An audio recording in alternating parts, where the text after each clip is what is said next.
അധ്വാനിച്ച് ജീവിക്കുന്നതിൽ ഇന്നും എനിക്ക് അഭിമാനമുണ്ട്. ഞാൻ ഇന്നും ജീവിക്കുന്നത് എൻ്റെ സിനിമയിൽ അഭിനയിച്ച എൻ്റെ അധ്വാനം കൊണ്ട്. 19 വയസ്സിൽ ഞാൻ വളരെ സമ്പന്നമായൊരു കുടുംബത്തിൽ ജനിച്ചിട്ട് ഞാൻ അതെല്ലാം വിട്ട് ഒരു ജോലി ചെയ്ത് ജീവിക്കണം എന്ന ആഗ്രഹത്തോടെ പോയാണ്. അത് അങ്ങനെ വരുമാനം ഉണ്ടാക്കുന്ന വലിയ സ്വത്തുക്കളൊന്നുമില്ല, അതെല്ലാവരും മനസ്സിലാക്കണം. അങ്ങനെ ഭയങ്കരമായ വരുമാനം തരുന്ന ഒരു സ്വത്തുക്കൾ അതെല്ലാം ഈ കേസ് കൊടുത്ത ആളുകളാണ് കൊണ്ടുപോയിരിക്കുന്നത്. അതിലൊന്നും എനിക്ക് അഭിപ്രായമില്ല. ഒത്തിരി സന്തോഷമുണ്ട്, സത്യം തെളിഞ്ഞാൽ ഒത്തിരി സന്തോഷമുണ്ട്. ഞാനൊരു സത്യവിശ്വാസിയാണ്. അപ്പോൾ എനിക്ക് വിശ്വാസം, ദൈവത്തിൽ വിശ്വാസം. ഇത് എൻ്റെ പിതാവിൻ്റെ വ്യാജ ഒപ്പ് ഞാൻ ഇട്ടു എന്ന് പറഞ്ഞാൽ ഞാൻ അങ്ങനെയുള്ള കാര്യങ്ങൾ ചെയ്യുന്ന ആളല്ല. എന്നെ അടുത്തറിയുന്നവർക്കറിയാം. എന്ത് ലാഭമുണ്ടെന്ന് പറഞ്ഞാലും, എന്ത് സ്ഥാനമാനമോ അല്ലെങ്കിൽ പണം, അങ്ങനെയുള്ള കാര്യങ്ങൾ, ഇങ്ങനെയുള്ള കാര്യങ്ങളൊന്നും ചെയ്യുന്ന ആളല്ലെന്ന് ഞാൻ എന്നെ ഇപ്പോൾ അറിയുന്ന എൻ്റെ നാട്ടുകാർക്കറിയാം, എന്നെ അറിയുന്ന എൻ്റെ പരിചയത്തിലുള്ള എല്ലാവർക്കും അറിയാം. അപ്പോൾ എന്നെ സംബന്ധിച്ച് ഇതൊരു സന്തോഷമുള്ള ദിവസമാണ്. കാരണം സത്യം തെളിയുന്നല്ലോ. നമ്മൾ ചെയ്യാത്തൊരു കുറ്റം എൻ്റെ പേരിൽ ആരോപിച്ച് ശിക്ഷിക്കുകയും ചെയ്തു കേട്ടോ. സാധാരണ ആരോപിക്കാറേ ഉള്ളൂ, പക്ഷേ ആരോപിക്കുക മാത്രമല്ല, ശിക്ഷിക്കുകയും ചെയ്തു. ഇനി പല കാര്യങ്ങളും ബഹുമാനപ്പെട്ട കോടതി പരിഗണിക്കുമ്പോൾ സത്യങ്ങൾ പുറത്തു വരും. നമ്മളറിയാത്ത കേൾക്കാത്ത കാര്യങ്ങൾ നമുക്കെതിരെ ചില ആളുകൾ ഉന്നയിക്കുകയും അത് ശരിയാണെന്ന് പറഞ്ഞ് പ്രചരിപ്പിക്കുകയും ചെയ്യുന്ന ഒരു പൊതുജനങ്ങളെയും പൊതുസമൂഹത്തെയും തെറ്റിദ്ധരിപ്പിക്കുകയാണ് ഒരാളെക്കുറിച്ച്. ഞാൻ ആരാണെന്ന് എന്നെ അടുത്തറിയുന്നവർക്കറിയാം. അപ്പോൾ അതുകൊണ്ട് തീർച്ചയായിട്ടും ഇതൊരു സന്തോഷമുള്ള കാര്യമാണ്. നീതി ലഭിക്കും. സത്യം ആദ്യം മറഞ്ഞിരിക്കും, പിന്നെ അത് പുറത്തു വരും. ഒരുപാട് ആക്ഷേപം കേട്ടു, ഒരുപാട് ഉപദ്രവം അനുഭവിച്ചു. ഇതെല്ലാം ചെയ്യാത്ത കുറ്റത്തിനായിട്ട് എനിക്ക് സന്തോഷമേ ഉള്ളൂ. കാരണം എൻ്റെ പിതാവിനെ അന്ത്യകാലങ്ങളിൽ 2 വർഷത്തോളം അദ്ദേഹത്തിൻ്റെ ആരോഗ്യം നശിച്ചൊരവസ്ഥയിൽ അദ്ദേഹത്തെ പരിചരിക്കാനും കൂടെ ഇരിക്കാനും കഴിഞ്ഞു എന്നുള്ള സന്തോഷമാണ് എനിക്ക് ഏറ്റവും പ്രധാനമായിട്ടുള്ളത്. അതാണ് ഞാൻ പറഞ്ഞല്ലോ, ഈ ഒരു ആരോപണം ഉന്നയിക്കുകയും ചെയ്തു, ചെയ്യാത്ത കുറ്റത്തിന് ശിക്ഷിക്കുകയും ചെയ്തു എന്ന് പറഞ്ഞതിനകത്തുണ്ട് എല്ലാം. അതിലുണ്ട്. ചെയ്യാത്ത കുറ്റത്തിന് ശിക്ഷയും വിധിച്ചു, അത് ശരിയല്ല.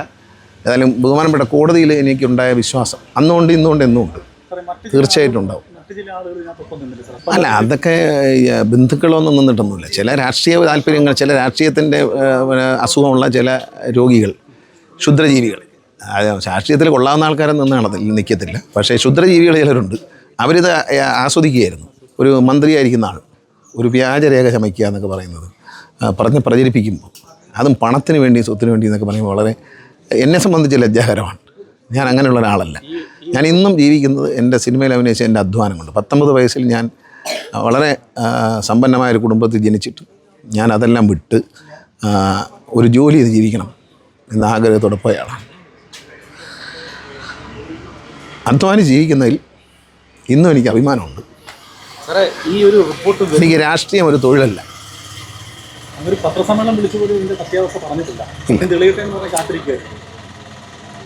ഒരു കോടതി മുമ്പാകെ ഒരു സത്യം തെളിഞ്ഞു വരുമ്പോഴാണ് അതിനൊരു വിലയുള്ളത്. അല്ല, നമ്മൾ എത്ര പത്രസമ്മേളനം വിളിച്ച് ന്യായം പറഞ്ഞാലും അവനവൻ്റെ പക്ഷം പറയുന്നു, സ്വയം ബാധിക്കുന്നു എന്ന് വിലയിരുത്തും സമൂഹം. അതിനേക്കാൾ നല്ലത് കോടതിയിൽ നിന്നുള്ള തീരുമാനങ്ങൾ വരുമ്പോഴാണ് നമുക്ക് ഒരു ക്ലാരിറ്റി ഉണ്ടാകും. നമ്മൾ അതിനുവേണ്ടി ഞാൻ ഒരു കാര്യത്തിനും പല കാര്യങ്ങളും നിങ്ങൾ ചോദിക്കാറുണ്ട്, എന്താ മറുപടി പറയാത്ത പറഞ്ഞാൽ ഇത്തരം സത്യങ്ങൾ കാലം തെളിയിക്കേണ്ടതാണ്.